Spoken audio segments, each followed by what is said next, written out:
اعوذ باللہ من الشیطان الرجیم بسم اللہ الرحمن الرحیم۔ عزیز طلباء، سورۃ الکہف ہم نے شروع کی ہے، وہ ہماری جاری ہے، پڑھ رہے ہیں سورۃ الکہف کے متعلق۔ آج ہم پڑھیں گے 46 نمبر آیت سے دنیا کی حقیقت کے متعلق پڑھیں گے کہ دنیا کی حقیقت جو ہے وہ کیا ہے۔ بظاہر تو ہم دیکھتے ہیں دنیا کی ٹھاٹھ باٹھ، دنیا کا رنگ ڈھنگ، اس میں جب ہم محو ہو جاتے ہیں تو پھر اسی سفر کی طرف ہم رواں دواں ہوتے ہیں، پھر اس سفر کی طرف ہم چلتے ہیں، اپنے آپ کو اسی پہ کھپاتے ہیں۔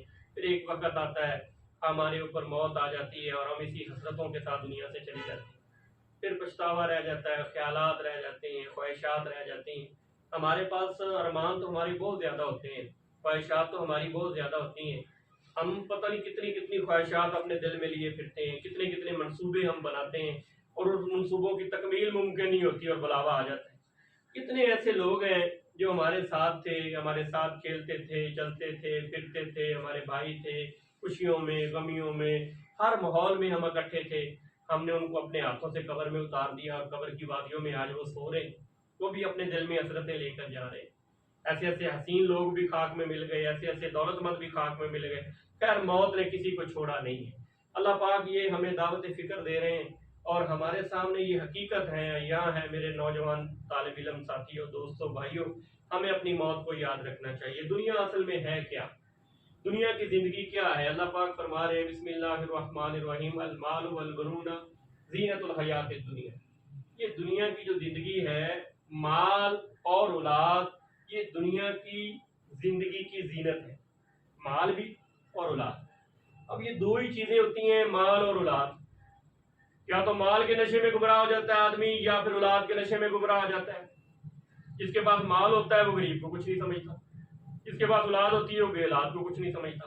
تو اس کا فلسفہ کیا ہے، اس کی حقیقت کیا ہے کہ یہ دنیا کی جو زندگی ہے، اس کا مال اور اس کی اولاد جو ہے، یہ دنیا کی زندگی کی زینت ہے۔ یہ چیزیں جو ہیں اس پہ ہمیں اتنا غرور نہیں کرنا چاہیے۔ آگے اللہ کیا فرما رہے ہیں، والباقیات الصالحات خیر، اور نیکیاں جو ہیں وہ باقی رہنے والی ہیں۔ عند ربک ثواب، اس کا تیرے رب کے پاس ثواب ہے۔ باقی رہنے والی کیا چیزیں ہیں؟ اللہ پاک جو ہیں وہ نا انصافی نہیں کرتے، اللہ پاک انصاف کرتے ہیں۔ اب یہ دیکھیں، یہ ٹھاٹ باٹ عارضی، یہ دکھاوا عارضی، یہ رنگ ڈھنگ عارضی، یہ دولت عارضی، یہ سلطنت عارضی، چودراہٹ عارضی، سرداری عارضی، وزارت عارضی، صدارت عارضی، یہ جناب سفیر بننا عارضی، مشیر بننا عارضی، وزیر بننا عارضی، چودھری بننا عارضی۔ یہ تمام چیزیں یہیں کی یہی رہ جائیں گی۔ ساتھ کیا جائیں گی؟ ساتھ جانے والی کیا چیز ہے؟ باقی رہنے والی کیا چیز ہے؟ ہمیشہ رہنے والی کیا چیز ہے؟ وہ نیکیاں ہوں گی، وہ نیکیاں ہوں گی، اس کا ثواب ہوگا تیرے رب کے پاس، اور وہی امید کے اعتبار سے بہتر ہے۔ وَخَيْرٌ عَمَلًا، امید کے اعتبار سے بھی وہی بہتر ہے۔ آخرت میں اسی کا ثواب ہے تیرے پروردگار کے پاس، اور آخرت میں امید کے اعتبار سے بھی وہی بہتر ہے۔ وہ نیکیاں جو ہیں وہ تیرے لیے کارآمد ہے، وہ تیرے پروردگار کے پاس ہے۔ نیکیاں کر لے مسلمان، آخرت کی فکر کر لے مسلمان، اپنی جبین نیاز جو ہے وہ اللہ کے دربار میں جھکا کر اس اللہ کو منا کر اپنی نیکیاں جمع کر لے، اس وقت سے پہلے کہ بلاوا آ جائے اور تیری حسرتیں تیرے دل میں رہ جائے، اور پھر تو خیال کرے۔ کیا خیال کرے؟ وہ آگے اللہ پاک فرما رہے ہیں، ایک وقت آئے گا وَيَوْمَ نُسَيِّرُ الْجِبَالُ جِبَالَ وَتَرَى الْأَرْضَ بَارِزَةً، اور جاری کر دیں گے ہم پہاڑوں کو، چلا دیں گے ہم پہاڑوں کو چلا دیا جائے گا۔ پہاڑوں کو چلانے سے مراد یہ ہے کہ ان کو ان کی جگہ سے ہٹا دیا جائے گا، پہاڑوں کو ان کی جگہ سے ہٹا دیا جائے گا، چلا دیا جائے گا۔ تو کیا ہوگا؟ تو دیکھ لے گا، وَتَرَى الْأَرْضَ، زمین کو تو دیکھ لے گا، بارزةً، صاف میدان، چٹیل میدان تو دیکھ لے گا۔ وَحَشَرْنَاهُمْ، اور ہم جمع کریں گے ان کو، فَلَمْ نُغَادِرْ مِنْهُمْ أَحَدًا، اور ہم کسی کو بھی نہیں چھوڑیں گے، اور ہم ان کو جمع کریں گے اور اس میں کسی کو بھی ہم نہیں چھوڑیں گے۔ وَعُرِضُوا عَلَىٰ رَبِّكَ صَفًّا، اور وہ پیش کیے جائیں گے تیرے رب کے پاس، صفے باندھے ہوئے کھڑے ہوں گے، صفے باندھ کر پیش کیے جائیں گے، قطار کے اندر پیش کیے جائیں گے، قطار باندھے ہوئے تیرے رب کے سامنے پیش کیے جائیں گے، کھڑے ہوں گے تیرے رب کے پاس۔ لَقَدْ جِئْتُمُونَا كَمَا خَلَقْنَاكُمْ أَوَّلَ مَرَّةٍ بَلْ زَعَمْتُمْ، کیا تھا؟ لَقَدْ جِئْتُمُونَا، تحقیق جو ہے کیا تو گمان نہیں کر، ہم اس طرح تجھے اٹھائیں گے جس طرح تجھے پہلی مرتبہ، کما خلقناکم، جس طرح ہم نے پیدا کیا، اول مرۃ، پہلی مرتبہ جس طرح ہم نے تجھے پیدا کیا اسی طرح ہم تجھے اٹھائیں گے۔ بالزام تم لن نجعل لکم موعدا، بلکہ تو یہ گمان بھی نہیں کرتا تھا کہ اللہ اپنا وعدہ پورا کرنے والا ہے کہ قیامت بھی کو برپا ہوگی، قیامت بھی کو قائم ہوگی، دوبارہ تمہیں اٹھایا جائے گا۔ جیسے کافر خیال کرتا ہے کہ یہ قیامت نہیں ہونی، موت نہیں ہونی، موت کے بعد کچھ نہیں ہونا، یہ اس طرح کا خیال کیا جاتا ہے۔ تو اللہ پاک اسی کی طرف اشارہ فرما رہے ہیں، وَوُضِعَ الْكِتَابُ فَتَرَى الْمُجْرِمِينَ مُشْفِقِينَ مِمَّا فِيهِ، اور پیش کیا جائے گا اعمال نامہ، پیش کیا جائے گا، وَوُضِعَ الْكِتَابُ، پیش کیا جائے گا نامہ اعمال، فَتَرَى الْمُجْرِمِينَ مُشْفِقِينَ مِمَّا فِيهِ، دیکھ لیں گے مجرمین ڈرے ہوئے اس کو جو اس میں ہوگا۔ مجرمین جو ہوں گے اس کو جو نامہ مال پیش کیا جائے گا اس کو دیکھ رہے ہوں گے ڈرتے ہوئے جو کچھ بھی اس میں ہوگا۔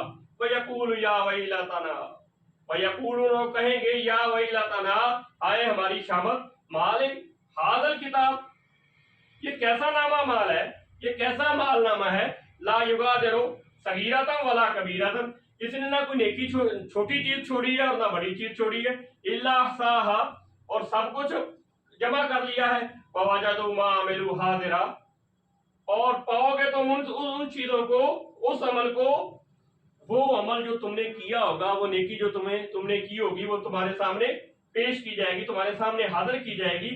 ولا یظلم ربک احد، اور تیرا رب کسی سے ناانصافی نہیں کرے گا، تیرے ساتھ کسی قسم کا ظلم اس دن نہیں ہوگا۔ وہ چھوٹی سے چھوٹی نیکی بھی، جو چھوٹی سے چھوٹی ہم نے نیکی کی ہوگی وہ بھی ہماری سنبھال کے رکھی جائے گی۔ اس لیے علماء نے لکھا ہے نیکی کوئی چھوٹی نہیں ہوتی، کوئی عمل چھوٹا نہیں ہوتا، ہو سکتا ہے وہ عمل جو ہم کریں، وہ نیکی جو ہم کریں وہ ہماری آخرت میں کام آ جائے، اور وہ نیکی ہمارے لیے مشعل راہ ہو، ذریعہ نجات ہو، آخرت کا سامان۔ اس لیے عمل کوئی بھی چھوٹا نہیں ہوتا اور نیکی کوئی بھی نہیں چھوٹی ہوتی۔ نیکی کرنی چاہیے انسان کو، عمل وہ ہر عمل کرنا چاہیے جو ہمارے لیے نیکی ہو، جو ہمارے لیے آخرت کا سامان ہو۔ وہ بہت ساری چیزیں ہوتی ہیں، بہت ساری باتیں ہوتی ہیں، انسان اپنے دل میں بہت ساری باتیں سوچتا ہے، اپنی خوشیاں جو ہیں، جیسے اپنی خوشیاں اپنے لیے پیش کرتا ہے، اپنی خوشیاں اپنے لیے جمع کرتا ہے، ایسے معاشرے میں پسے ہوئے لوگ، متوسط طبقہ، یہ جو لوگ ہیں جو آپ بیچارے خوشیوں کے لیے ترس رہے ہیں، پریشانی میں مبتلا ہیں، ان کی پریشانیاں دور کر کے اگر آپ حقیقی خوشی لینا چاہتے ہیں تو اپنی خوشیوں میں ان کو شامل کریں۔ تہوار جس طرح آتے ہیں، جس طرح خوشیوں کے لمحات آتے ہیں تو ہم اپنی خوشیوں میں اپنے پڑوسی کو بھول جاتے ہیں، پڑوسی تو دور کی بات ہے، آج تو ہم اپنے بھائی کو بھی بھول جاتے ہیں۔ ہم دولت مند ہیں، بھائی غریب ہے، دولت والا غریب کو پوچھتا تک نہیں ہے، غریب کا کوئی پرسانی حال تک نہیں ہے۔ یہاں تک تو کتابوں میں علماء نے بھی لکھا ہے کہ اگر آپ کوئی فروٹ لاتے ہو تو اس کے چھلکے جو ہے کسی پڑوسی کے گھر کے سامنے، غریب کے سامنے نہ پھینکو، تو کہیں اس کے بچے یہ نہ کہیں کہ ہمارے پاس ہوتا پیسہ تو ہم بھی فروٹ کھاتے۔ اور یہاں تو پتہ نہیں کیا کیا ہو جاتا ہے، کیا کیا ہو رہا ہے۔ اللہ ہمیں شعور دے اور غریبوں کی محبت میں، غریبوں کی خوشیوں میں شامل ہونے کی توفیق دے۔ آگے اللہ پاک ایک بات کی طرف اشارہ فرما رہے ہیں، یہ جو شیطان ہے اس کے بارے میں بڑا وہ یہ ہے کہ شیطان جی فرشتہ تھا، کیا تھا، اس کے بارے میں اللہ پاک فرما رہے ہیں، وَإِذْ قُلْنَا لِلْمَلَائِكَةِ اسْجُدُوا لِآدَمَ، اور جب ہم نے کہا فرشتوں کو کہ سجدہ کریں آدم کو، فَسَجَدُوا، اور سب نے سجدہ کر لیا، اِلَّا ابلیس، سوائے شیطان کے، ابلیس کے، اس نے سجدہ نہیں کیا۔ آگے اللہ پاک کیا فرما رہے ہیں، کان من الجن، وہ جنات میں سے تھا۔ یہاں بات واضح ہوگی، فرشتہ جو تھا وہ جنات میں سے، وہ جو شیطان جو تھا وہ جنات میں سے تھا۔ اب یہاں یہ بھی سوال پیدا ہوتا ہے کہ حکم تو فرشتوں کو کیا جا رہا ہے تو پھر اس کو سجدے کا حکم کیوں کیا گیا، کہ یہ تو پھر جنات میں سے تھا۔ حکم تو فرشتوں کو کیا گیا کہ فرشتے جو ہیں وہ سجدہ کریں، تو یہ جنات میں سے تھا، تو پھر اس کے ساتھ یہ سزا اس کو کیوں دی گئی، باغی یہ کیوں ہوا، بغاوت اس نے کیوں کی، سزا اس کو کیوں ملی، مجرم کیے کیوں ٹھہرا۔ وہ فرشتوں کے ساتھ ہی رہتا تھا، جنات میں سے تھا لیکن فرشتوں کے ساتھ رہتا تھا۔ فرشتوں کی ایک بات اور بھی یہاں واضح میں کر دوں کہ یہ جو فرشتے ہیں، یہاں یہ بات کا وہاں بھی دور ہو گیا کہ فرشتے جو ہیں وہ حکم بجا لاتے ہیں، اللہ پاک کا حکم بجا لاتے ہیں، اللہ پاک کے حکم سے انکار کرنے پر، روح گردانی کرنے پر یا بغاوت کرنے کا تصور بھی وہ نہیں کر سکتے۔ یہ ان کے ساتھ رہتا تھا، سب نے سجدہ کیا۔ اس کا سورۃ البقرہ میں بتایا، مفسرین نے بہت ساری باتیں لکھی ہیں، غرور کر گیا، گھمنڈ کر گیا، تکبر کر گیا، میں جناب نوری ہوں، میں آگ سے بنا ہوں، میں مٹی سے بنے ہوئے انسان کو کیوں سجدہ کروں۔